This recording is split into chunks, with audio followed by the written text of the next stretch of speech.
Selamat datang kembali. Pernah nggak sih Anda kepikiran, mungkin pas lagi diem gitu ya, atau pas lagi ada tantangan berat, kenapa ya dunia ini kok rasanya banyak banget godaan, dan lebih spesifik lagi nih, kalau kita percaya Tuhan itu maha baik, kenapa kok dia seolah-olah mengizinkan adanya godaan? Apalagi yang sering kita kaitkan sama, ya, kekuatan jahat kayak setan gitu. Ini pertanyaan yang, dalam banget ya, udah lama juga dibahas orang.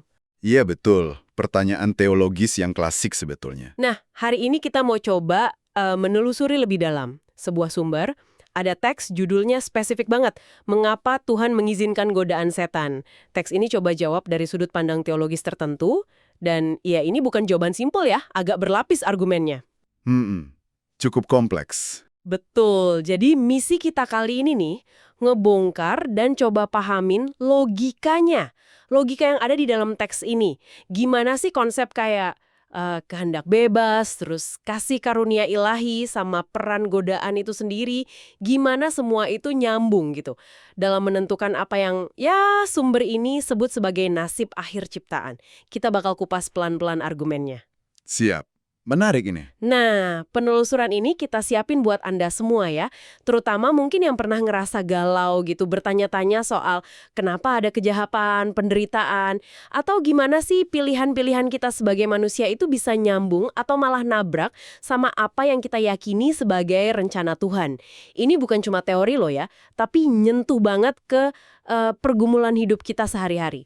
Oke deh, mari kita mulai bedah argumen dari sumber ini. Yuk. Jadi, sumber ini langsung nunjuk ke satu konsep dasar banget sebagai titik awal.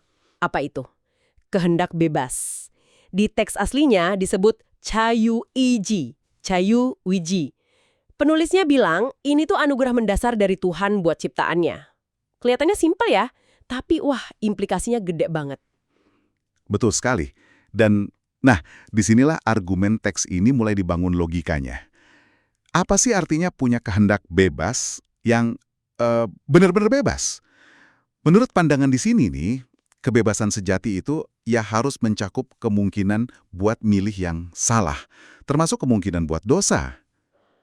Oh gitu ya? Jadi kalau cuma bisa milih yang baik aja? Iya, kalau cuma ada satu pilihan, yang baik doang, apa itu masih bisa dibilang pilihan bebas? Kan gitu pertanyaannya. Sumber ini argumennya, dengan nasi kehendak bebas, ya secara inheren Tuhan nempatin ciptaan dalam kondisi di mana pelanggaran itu jadi sebuah kemungkinan yang nyata. Bukan karena Tuhan pengen ada pelanggaran ya, bukan. Tapi ini kayak konsekuensi logis dari ngasih anugerah kebebasan itu sendiri. Itu poin yang menarik ya. Sekaligus agak menantang juga mikirnya. Kalau kehendak bebas buka pintu buat dosa, rasanya kayak risiko gede banget yang diambil Tuhan. Terus, apa Tuhan cuma ngasih kebebasan gitu aja terus ngebiarin ciptaan jatuh? Kayaknya nggak mungkin ya. Teks ini pasti lanjut lagi kan? Tepat. Argumennya nggak berhenti di situ. Penulisnya langsung nyimbangin dengan konsep penting lainnya, yaitu kapasitas buat nggak berbuat dosa. Dan ini dimungkinkan oleh apa yang disebut kasih karunia, atau dalam istilah sumber ini, enhe. Enhe. Jadi ada kehendak bebas yang memungkinkan pilihan salah, tapi di sisi lain ada juga tawaran ilahi buat memungkinkan pilihan yang benar. Kasih karunia. Enhe. Gimana teks ini ngejelasin peran kasih karunia ini dalam konteks kehendak bebas sama potensi dosa tadi? Apa ini semacam bantuan dari Tuhan gitu? Persis, sumber ini ngambarinnya sebagai tawaran aktif dari Tuhan. Bukan sekedar bantuan pasif, tapi sebuah kekuatan. Kekuatan yang memungkinkan ciptaan buat ngatasin kecenderungan berbuat dosa yang muncul dari kehendak bebas tadi. Kekuatan ya? Dan secara spesifik nih, penulis teks ini nunjuk ke satu peristiwa utama sebagai penyalur utama kasih karunia ini, salib, Shibjaga.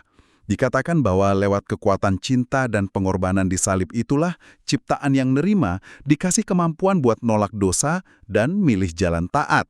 Jadi fokusnya di salib ya? Iya, ini bukan klaim teologis kosong aja. Penulisnya ngedukung pakai referensi kayak Kolose 1 ayat 20 yang ngomongin soal pendamaian segala sesuatu oleh darah Kristus di kayu salib. Jadi, salib itu dilihat sebagai titik fokus di mana kasih karunia penebusan itu ditawarin secara paling kuat. Oke. Jadi ada kehendak bebas yang dikasih, yang bawa resiko, terus ada tawaran kasih karunia, pusatnya disalib, sebagai solusi atau jalan keluar dari resiko itu. Ini kayaknya ngebawa kita ke persimpangan jalan yang penting banget ya buat tiap orang. Gimana teks ini ngejelasin konsekuensi pilihan di persimpangan ini? Penting banget, iya. Teks ini ngejelasin ada dua jalur yang beda banget, tergantung respons kita sama tawaran kasih karunia tadi. Di satu sisi, buat mereka yang nerima kasih karunia Tuhan, terutama yang lewat salib itu, konsekuensinya adalah pengampunan dosa. Pengampunan. Lebih dari itu, mereka juga dibilang nerima Roh Kudus, Songyong Hananim. Roh Kudus ini ngasih kekuatan dari dalam buat hidup taat dan ngalahin dosa sehari-hari. Nah, ujung dari jalan ini, kata sumber ini, adalah hidup kekal, Yongseng. Hidup kekal Yongseng. Logika ini sejalan lah sama yang dijelasin di ayat kayak Roma 6, ayat 20-23. Itu kan jelas banget bedain ubah dosa, maut, sama karunia Allah, hidup kekal dalam Kristus. Oke, itu jalur penerimaan. Terus gimana sama jalur penolakan? Apa teks ini juga ngebahas konsekuensi buat orang yang milih buat nggak nerima atau malah nolak kasih karunia yang ditawarin ini? Iya, dibahas juga, secara eksplisit malah. Penolakan ini, menurut argumen sumbernya, seringkali bukan cuma cuek aja ya, tapi didorong oleh sesuatu yang disebutnya yokshim. Istilah ini bisa diartiin kayak keinginan egois, serakah, atau nafsu yang nggak kekontrol gitu. Yokshim ya? Nah, buat bisa terus ngejar yokshim ini, orang seringkali harus secara sadar ngabain suara hati nuraninya, yangshim, dan juga ngabain prinsip moral atau hukum Tuhan yang dia tahu, Bob. Jadi ngorbanin hati nurani sama hukum ya? Bisa dibilang gitu. Penulisnya ngutip referensi kayak Yakobus 1 ayat 13-15. Itu kan ngegambarin gimana keinginan yokshim ini, kalau dibuahi, lahirin dosa. Dosa kalau udah mateng, lahirin maut. Juga 1 Timotius 1 ayat 19, ngomongin orang yang nolak hati nurani yang murni, imannya jadi kandas. Wah, serem juga ya konsekuensinya. Ya, konsekuensi akhir buat yang milih jalan penolakan ini digambarin dengan jelas di teks, pakai rujukan Roma 1 ayat 28 juga, yaitu diserahin ke pikiran-pikiran yang nggak bener, dan akhirnya ngadepin penghakiman terakhir, yang dilambangin pakai istilah bulmot atau lautan api. Waduh, kontras banget ya pilihannya, konsekuensinya juga berat. Teks ini kemudian saya lihat dari catatan kita nih, ngenalin satu figur kunci lagi, figur yang jadi pusat pembedaan ini. Gagasan soal Tuhan yang hadir di dunia dalam wujud manusia, yang disebut sebagai Sang Anak, Adel. Nah, gimana peran Sang Anak ini masuk ke dalam kerangka argumen soal pilihan dan konsekuensi tadi? Hadirnya Sang Anak ini, menurut logika sumber ini ya, berfungsi kayak garis pemisah yang paling jelas, paling tegas. Kedatangannya itu kayak maksa manusia buat ambil sikap, nggak bisa netral gitu. Oh, jadi harus milih ya? Ya, teks ini bilang manusia jadi kebagi dua kategori utama, yang taat sama Sang Anak dan yang nolak atau nggak taat sama dia. Argumen ini didukung kuat sama kutipan dari Yohanes 3 ayat 35-36. Itu kan jelas banget bilang, siapa yang percaya dan taat ke Anak dapat hidup kekal. Tapi siapa yang nggak taat ke Anak, ya nggak bakal lihat hidup. Malah murka Allah tetap ada di atasnya. Oke. Nah, di titik inilah peran setan jadi relevan banget dalam cerita yang dibangun teks ini. Jadi di sini setan masuk ke gambar besarnya. Setelah konsep kehendak bebas, kasih karunia, pilihan, sama Sang Anak dipaparin semua. Gimana teks ini ngegambarin peran setan secara spesifik? Setan digambarin spesifik sebagai penggoda. Pakai istilah mihok. Tujuannya, menurut interpretasi penulis teks ini, dia merujuk ke 2 Korintus 4 ayat 3-4 soal ilah zaman ini yang butain pikiran orang nggak percaya. Tujuannya persis buat ngalangin ciptaan biar nggak taat sama Sang Anak. Ini mungkin inti pertanyaan kita dari awal ya, kalau tujuan setan senegatif itu, kenapa Tuhan ngizinin? Dia ini kan kedengarannya kontradiktif banget sama sifat Tuhan yang katanya maha baik. Gimana sumber ini ngejelasin izin Tuhan terhadap godaan mihok ini? Nah, ini dia jantung argumen teksnya. Dan emang ini yang paling kerasa, lawan intuisi kita ya. Penjelasan yang ditawarin tuh gini, godaan setan itu bukan tujuan akhir Tuhan. Tuhan nggak pengen ada godaan itu sendiri. Bukan tujuan akhir? Tapi, dalam kerangka logika sumber ini, Tuhan mengizinkan godaan itu sebagai sebuah mekanisme lah, atau kondisi eksternal lah. Mekanisme buat apa? Buat nyiptain situasi yang maksa pilihan individu itu jadi nyata dan teruji. Godaan ini, dalam pandangan ini, nyediain panggung. Panggung di mana kehendak bebas yang udah dikasih tadi harus bener-bener dipakai. Tanpa ada tarikan ke arah yang salah, ya dan? Maksudnya godaan itu? Iya, tanpa godaan itu, pilihan buat tetap tapat jadi kurang bermakna atau kurang teruji kekuatannya. Gitu logikanya. Jadi argumennya Tuhan ngizinin sesuatu yang negatif, godaan setan, buat tujuan yang lebih gede, yaitu memfasilitasi pilihan bebas yang otentik. Wah, ini gagasan yang cukup radikal ya.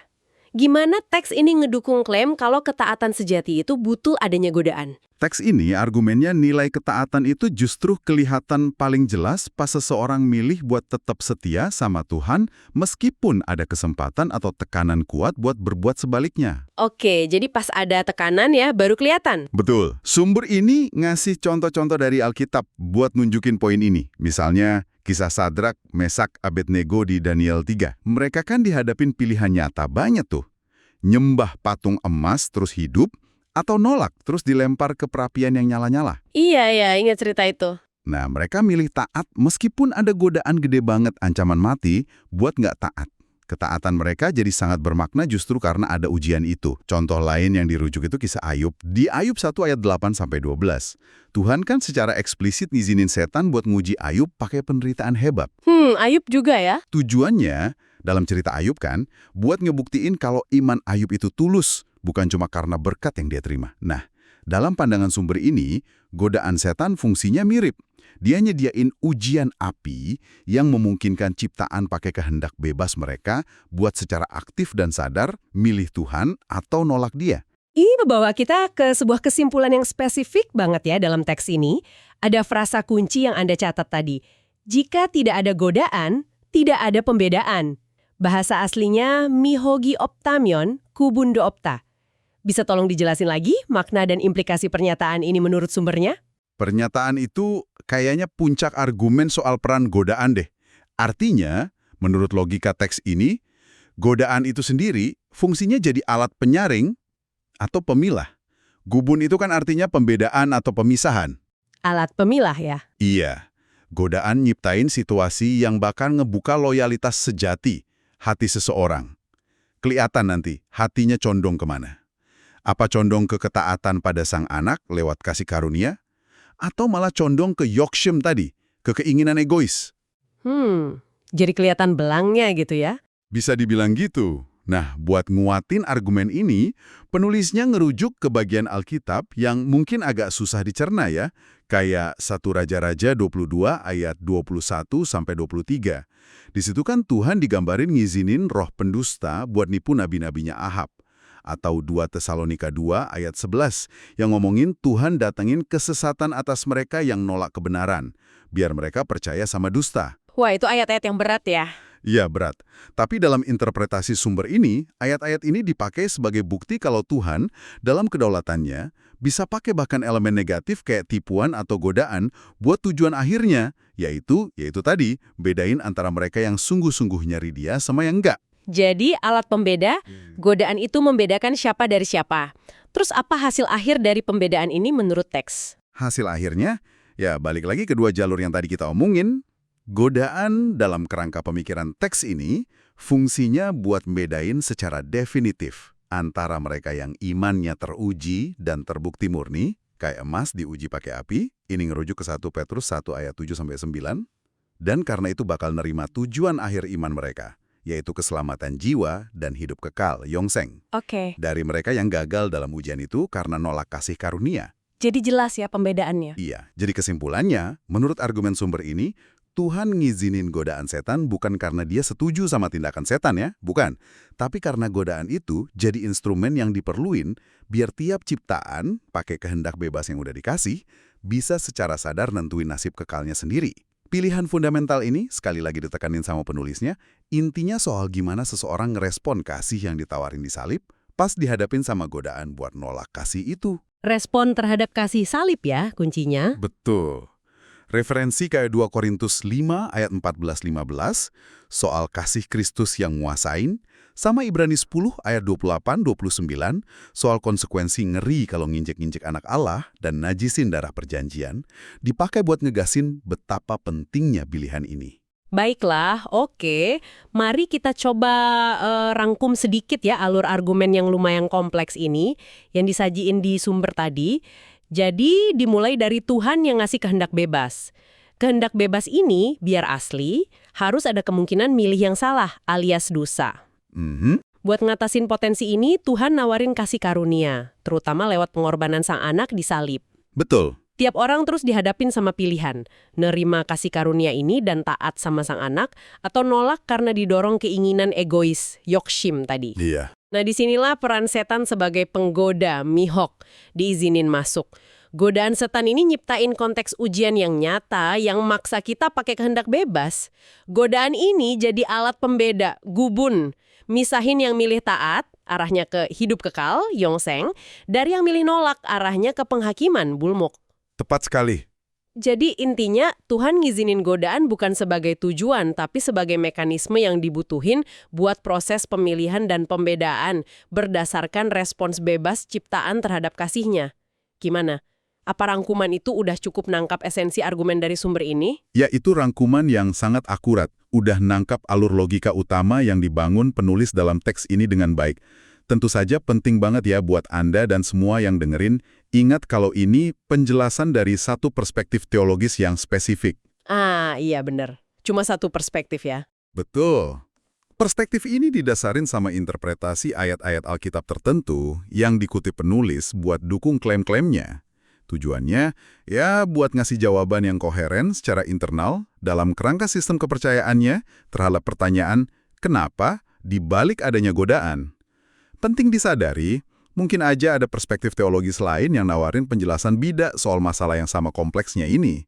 Tapi, ya inilah argumen yang secara rinci dipaparin sama sumber yang kita bedah hari ini. Tentu, ini pemahaman dari satu sumber spesifik. Nah, terus apa nih yang bisa kita tarik dari penelusuran kita ini buat Anda yang lagi dengerin? Sumber yang kita bahas hari ini nawarin sebuah kerangka berpikir ya, untuk memahami kenapa sesuatu yang rasanya negatif banget kayak godaan, mungkin diizinin dalam sebuah pandangan dunia teistik. Argumen utamanya kan, godaan itu bukan tujuan akhir, tapi semacam arena atau panggung gitulah, di mana kehendak bebas kita benar-benar diuji dan dipakai. Arena pengujian. Iya, dan lewat respon kita di arena inilah, menurut teks ini, kita secara aktif ngebentuk loyalitas utama kita, dan ujung-ujungnya nentuin arah tujuan kita. Dan pemaparan ini tentu aja ya mancing pertanyaan-pertanyaan lanjutan yang mungkin bisa Anda renungin lebih jauh. Misalnya, sejauh mana sih sifat kehendak bebas itu sendiri? Apa benar-benar sepenuhnya bebas, atau ada faktor-faktor lain yang ngaruhin? Pertanyaan bagus tuh. Terus, gimana sama tanggung jawab kita? Kalau godaan diizinin, di mana batas tanggung jawab kita pas ngadepinnya? Apalagi kalau rasanya kuat banget godaannya. Dan yang paling dasar mungkin, gimana persisnya kedaulatan ilahi, kalau kita percaya itu ya, berinteraksi sama tanggung jawab manusia pas momen-momen krusial ngadepin godaan. Wah, iya ya. Interaksinya gimana tuh? Sumber ini ngasih satu set jawaban. Tapi pertanyaan-pertanyaan ini kan bahan renungan yang terus-menerus ada ya dalam pemikiran teologis dan filosofis. Oke, sebagai penutup nih, ada satu pemikiran yang mungkin bisa Anda bawa pulang dari diskusi kita, yang langsung nyambung ke argumen inti sumber tadi. Gini, kalau kita coba terima premis yang diajuin, bahwa godaan itu emang fungsinya jadi alat pembeda ilahi, yang nyaring kita berdasarkan respons kita sama kasih karunia Tuhan yang ditawarin. Nah, gimana pemahaman ini, meskipun mungkin sulit ya, bisa ngubah cara Anda ngelihat perjuangan pribadi Anda sendiri? Apa ini ngasih perspektif baru gitu ke tantangan yang lagi Anda hadapin? Ya, implikasinya ke diri sendiri ya. Betul. Dan mungkin lebih jauh lagi, gimana ini bisa ngaruhin cara Anda ngelihat dan berinteraksi sama pilihan-pilihan yang dibikin orang lain di sekitar Anda. Baik yang kelihatannya berhasil maupun yang mungkin kelihatan gagal gitu ngadepin godaan mereka sendiri. Ini semacam undangan lah ya buat merenungkan implikasi praktis dari sebuah gagasan teologis yang dalam ini.